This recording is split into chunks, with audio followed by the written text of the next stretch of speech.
Muy bien, amigos, estamos de regreso aquí en La Cochera y vamos a hablar ahora sobre el tema del agua. Al igual que nosotros, Luis, los coches también necesitan respirar. Si entra agua a nuestros pulmones, nos ahogamos. Pasa lo mismo con el coche, ¿no? Pues me gustaría que nos explicaras por qué eso, o sea, ¿cuál es el efecto del agua adentro de un motor? Pues mira, es relativamente sencillo. El motor funciona tal cual como un pulmón, aspira aire y expele gases, ¿sí? Entonces está constantemente respirando. Si entra agua a los cilindros, lo que pasa es que el agua no se comprime. El aire sí, de hecho es parte de la función del motor. Y los cilindros están diseñados para comprimir el aire, ¿no? Y una chispa, y esa explosión lo hace regresar. Esa regresada es lo que hace girar el motor. Exacto, es la potencia. Imaginen una jeringa. Entonces entra agua en ese cilindro y obviamente quizá no se llene, quizá entra nada más poquita. O quizá se llene dependiendo de la cantidad que haya entrado del vadeo, la ola que nos haya aventado el camión. Entra agua y a la hora que el pistón sube en su función normal para comprimir el aire, llega al límite donde ya hay pura agua y esa agua, repito, no se comprime. ¿Qué va a pasar? Es como si estuvieras golpeando directamente con el pistón la cabeza, las válvulas, etc. Y es un golpe fuertísimo. ¿Qué hace? Revientas cabeza, revientas válvulas. En el mejor de los casos rompes los empaques de las cabezas. Prácticamente rompes el motor desde adentro, ¿sí? Al querer comprimir el agua, que no se va a comprimir nunca, revientas todo el motor. Ahora, agarrando una camioneta bajita como esta, nosotros sabemos que la altura al suelo es de 15 centímetros, pero eso no necesariamente es la capacidad de vadeo. La capacidad de vadeo va a ser un poquito más alta. ¿Cuál es esa capacidad de vadeo? No lo vas a encontrar en manual, en muchos casos no lo vas a encontrar en las páginas de internet, etcétera, sobre todo en vehículos como este, que no están orientados para todo terreno, es un vehículo urbano. Entonces, Luis, quiero abrir el cofre y preguntarte, en el caso de esas X3, ¿cuál es la, digamos, aproximado, porque no lo vamos a poder medir realmente por el motor, cuál es la capacidad de vadeo de esta Mazda CX-3, más o menos a qué altura podemos ver?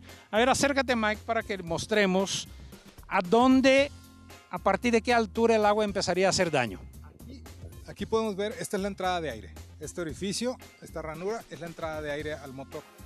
Si entra agua por aquí, lo más probable es que dañemos el motor. En el mejor de los casos solamente vamos a tapar filtro, lo vamos a ahogar y se va a apagar. Pero si llega a entrar, ahí es un problema. Y es esta la altura.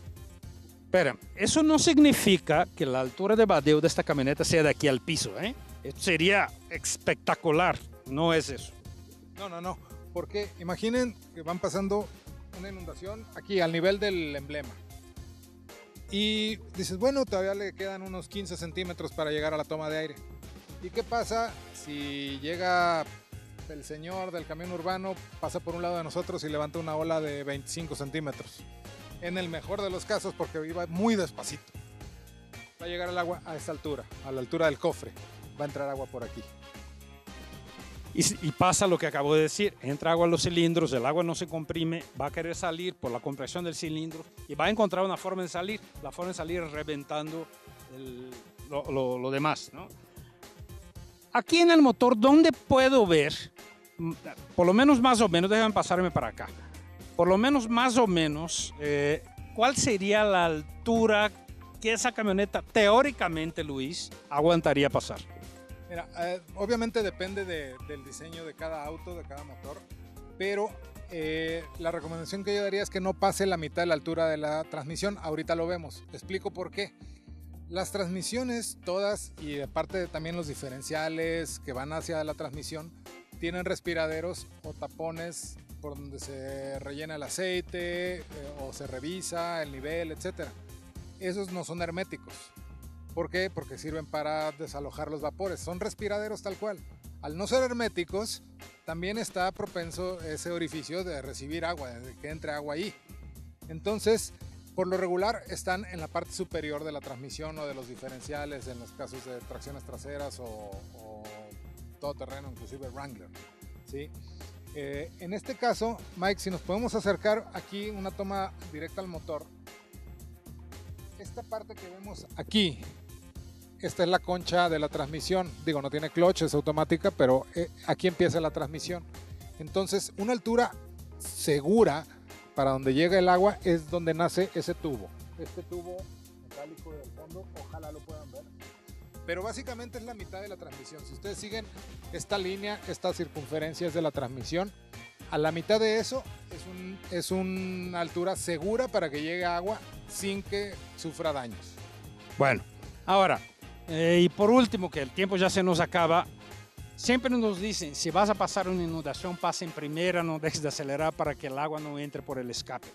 ¿Qué pasaría si el agua entrara en el escape? Si el agua entra en el escape, lo más probable, si no va el motor revolucionado, no hay suficiente presión de los gases de escape para desalojar esa agua, se va a apagar el auto.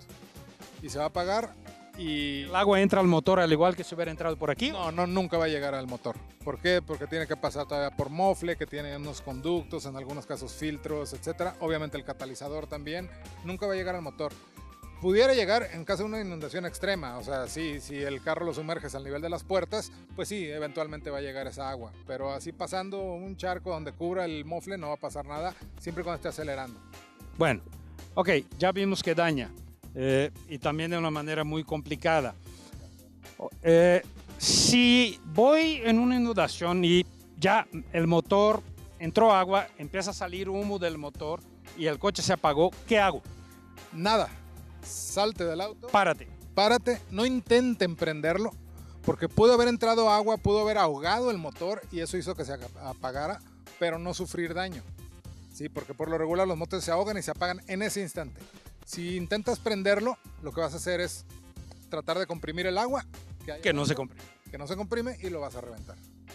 Bueno, ya vimos cuáles son los daños que pueden hacer el agua, los baches y topes y eso a la suspensión.